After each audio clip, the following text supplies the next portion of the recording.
Bonjour à tous, j'espère que vous allez bien. Le produit Stream Deck m'intriguait et donc j'ai regardé sur plein de vidéos sur YouTube. Et puis donc j'ai voulu essayer, il m'intriguait, j'avais envie de l'avoir. Donc je l'ai acquis. Donc c'est pas un produit tout récent, hein, ça fait quelques années qu'il est sorti. Donc j'ai voulu l'essayer. Je suis pas quelqu'un qui fait des vidéos live. Donc voilà l'unboxing.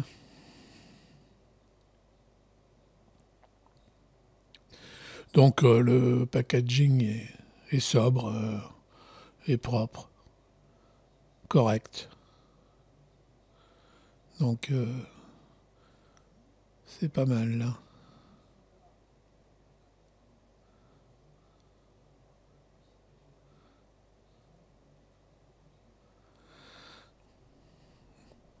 Donc ça se trouve, vous l'avez vu dans d'autres vidéos. Il y a plein de vidéos sur ce produit. Ah, il fait son poids, hein. De toute façon, c'est pas plus mal pour qu'il soit stable sur le bureau du setup.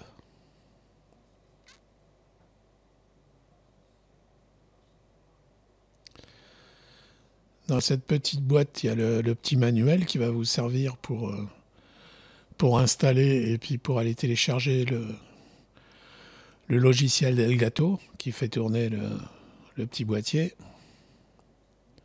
Donc il suffit de suivre ce qu'ils ont mentionné et puis tout se passe bien, il n'y a rien de sorcier. Alors le câble, c'est un câble USB-C vers USB-A. Celui vers le Stream Deck, il est coudé parce que la connexion se fait au milieu du boîtier à l'arrière.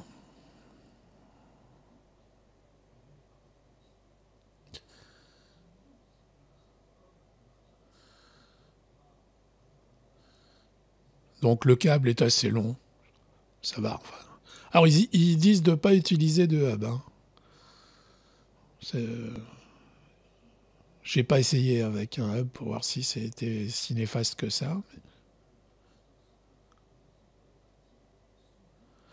Donc voilà, une fois que vous avez installé le logiciel, vous cliquez sur la petite icône en haut comme j'ai fait, et puis là vous allez directement sur les plugins, les profils, etc.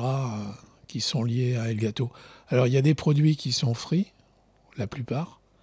Il y a des produits qui sont payants. Donc tous les plugins, il y a les icônes. Donc ça, vous verrez bien, hein, il faut naviguer et puis...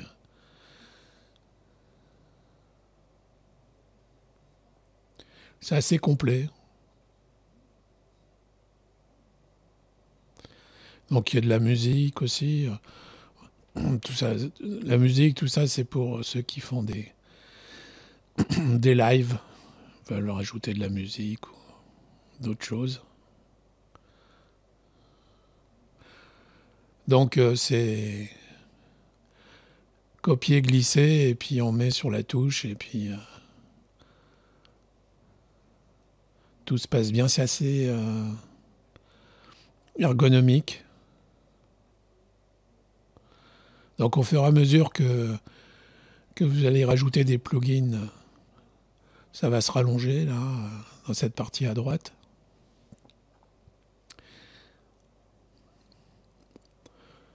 Donc j'ai pas tout exploré encore. Hein. J'ai pris des choses comme ça pour tester, pour voir. Alors il y a plusieurs pages. Ah, je crois que c'est infini, hein, le nombre de pages. Là j'ai fait un bouton Home pour pouvoir revenir à la première page, puisque bon, c'est celle qui contient les actions les plus fréquentes. Donc ça c'est c'est un bouton pour ouvrir un nouveau fichier dans mon application de montage. Et donc là, j'ai pu faire, sauf que je ne sais pas envoyer le clic-souris à l'application, à Windows, depuis le Stream Deck. S'il y a quelqu'un qui sait, mettez-le dans les commentaires, ça m'intéresse. J'ai pas trouvé pour l'instant, j'espère que... Donc vous voyez, vous pouvez prendre une icône sur votre bureau, faire un glisser et puis le mettre sur une touche. C'est ce que je fais là. Après, vous pouvez la copier sur la même page ou sur une autre page. Comme ça permet de déplacer les boutons quand on veut réorganiser son Stream Deck. Puis un peu les effacer. Donc j'ai mis des choses qui m'intéressaient.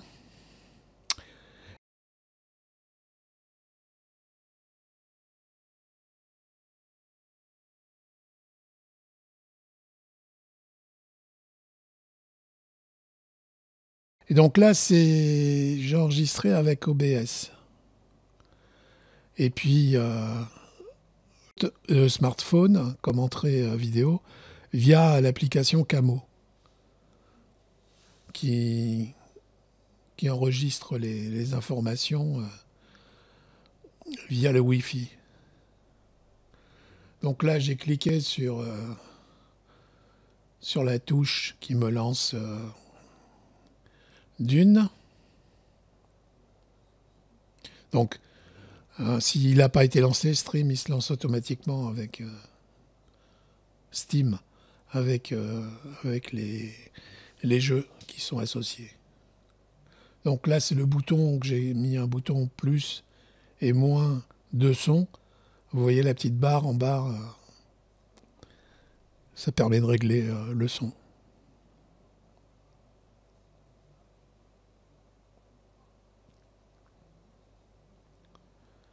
Là, c'est pour passer à la page suivante.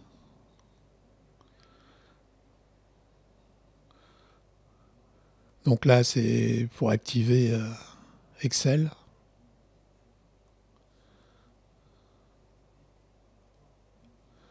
Là, c'est pour accéder à mon NAS.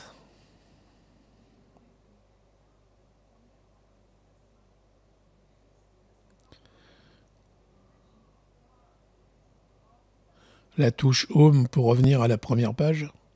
Donc ça, c'est moi qui l'ai rajouté. Mais c'est pas difficile à faire. C'est un des trucs les plus simples d'ailleurs. Bon, là, j'ai appuyé sur Starship Trooper en même temps que je revenais.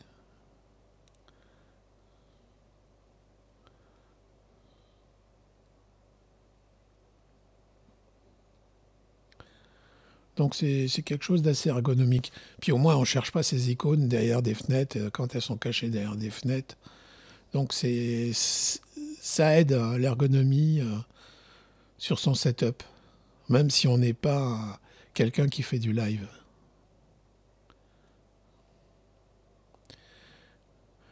Mais bon, c'est vrai qu'avec le live, il permet des choses incroyables.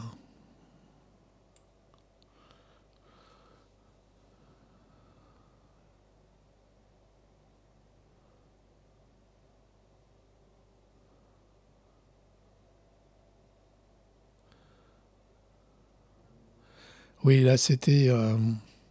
j'ai mis un bouton speed test. Donc, il faut attendre qu'il ait fini de faire des tests et il vous l'affiche, les résultats sur le bouton du Stream Deck. C'est pas mal. Donc, on a... Ouais.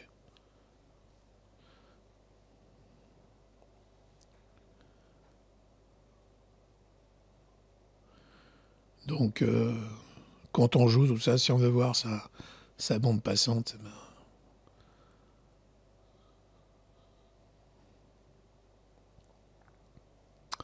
Et là, c'est pour accéder à mon routeur Wi-Fi. Donc voilà, c'est fini. Ce que j'en pense, ben, moi j'aime bien ce petit produit. Il est chouette, ergonomique, et vous facilite un peu le boulot. Bon, pour ceux qui font des lives, c'est indispensable. Donc si vous avez aimé cette vidéo, mettez un pouce. Si vous avez des questions, ben, vous les mettez dans les commentaires. J'essaierai d'y répondre.